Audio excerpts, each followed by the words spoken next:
Hello guys, and welcome to my short review and unboxing of the Gigabyte B250M-D3H motherboard. This motherboard comes in this box.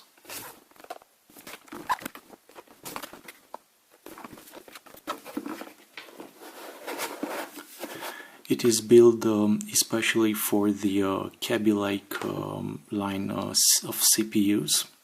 It can support all the 1151 CPUs, but if you will want to use the 2400 MHz RAM, you will need to use only a Kaby Lake CPUs.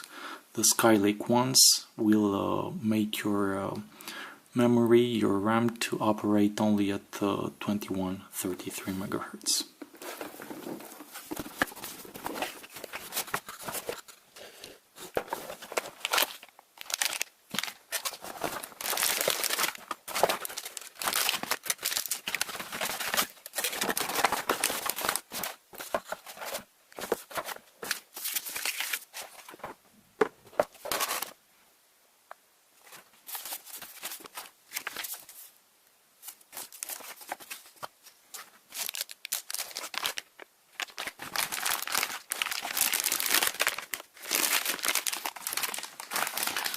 So as you can see, inside of the box we get, as usual, two SATA cables,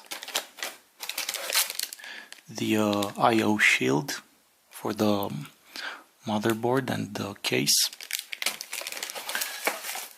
a driver's CD, and the installation manuals, which you'll need in order to install properly the motherboard, the cables, and especially the RAM sticks.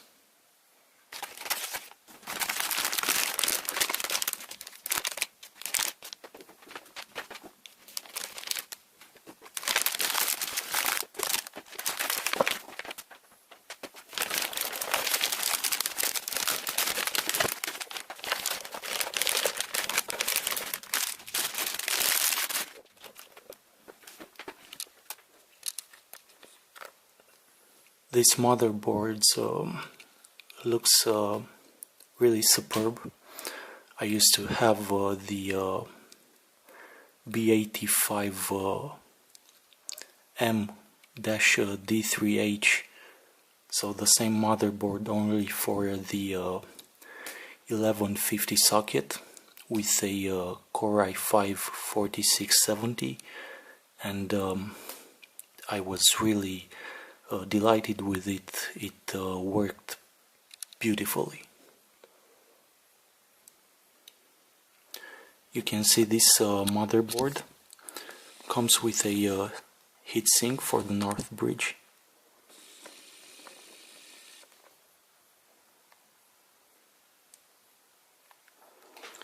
The 8-pin CPU power connector,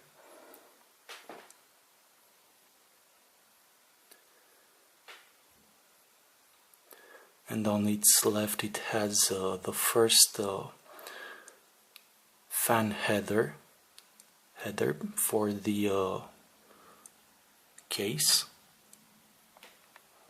This motherboard has three system fan headers with 4 pin,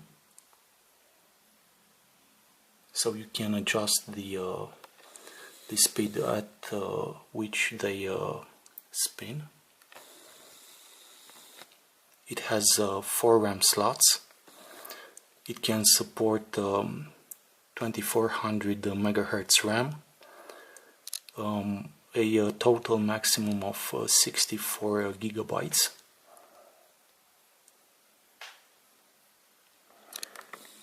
And from what it looks, the first stick has to be installed the furthest from the CPU, so from the right.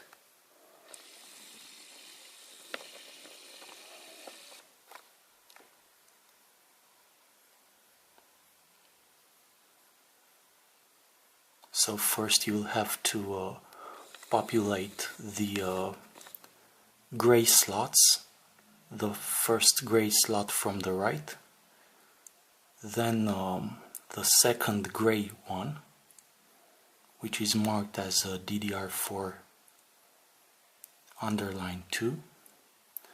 Then you will populate the first black slot and the last one.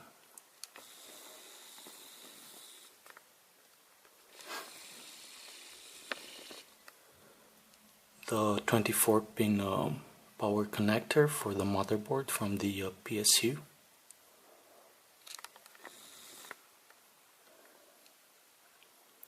You can see also the SATA connectors, SATA 3.0.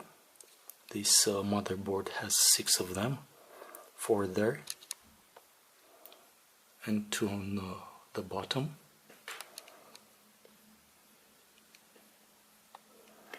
It also has 2 SATA 2 connectors.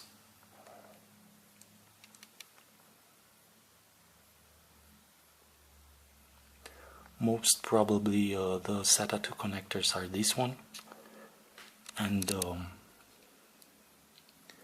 here you have the 4, 6 SATA 3 connectors, and also a SATA Express connector, that one which is a bit smaller.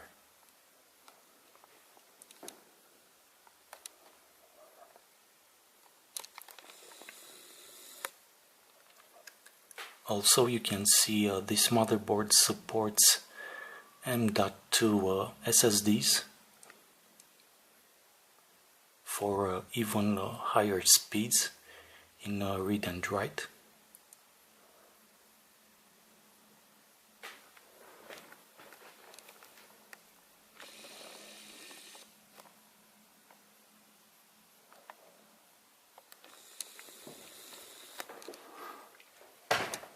Then the PCI Express X16 for the GPU.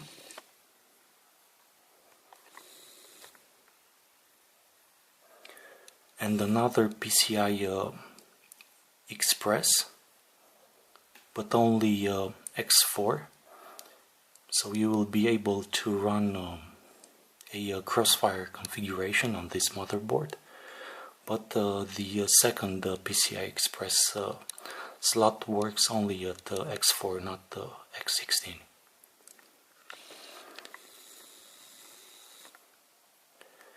If you'll use only one GPU, you will install it as closest to the CPU on the X16 slot. It also has 2 other PCI slots.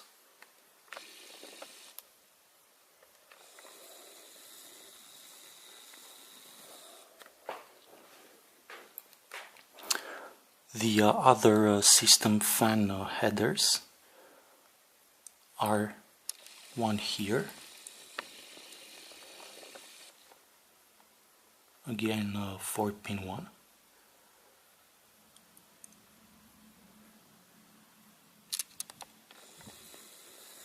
and another one is found near the 24-pin PSU connector.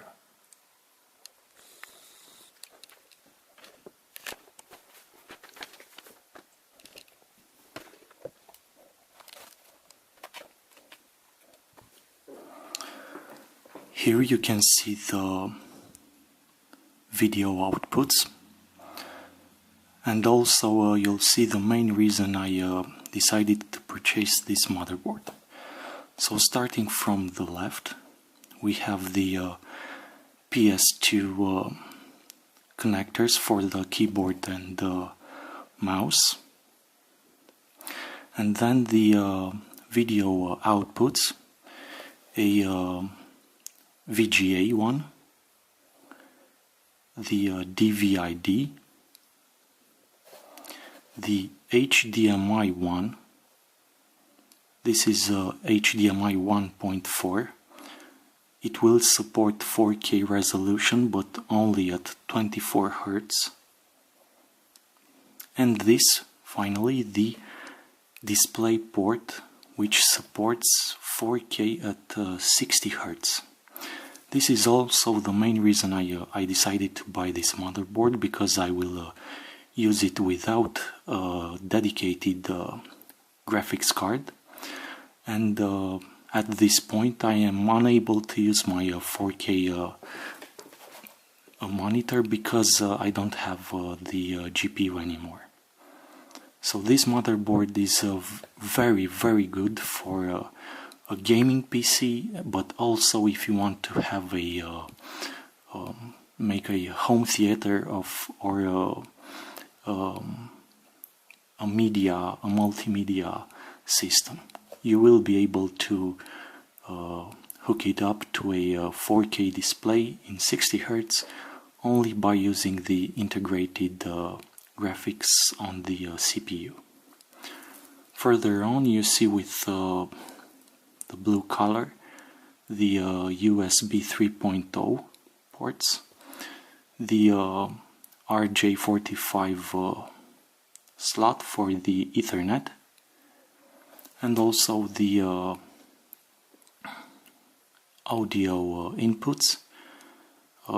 This motherboard has a 7.1 channel integrated sound card, and you can hook up to it the subwoofer, all your speakers, the microphone, the line in and line out.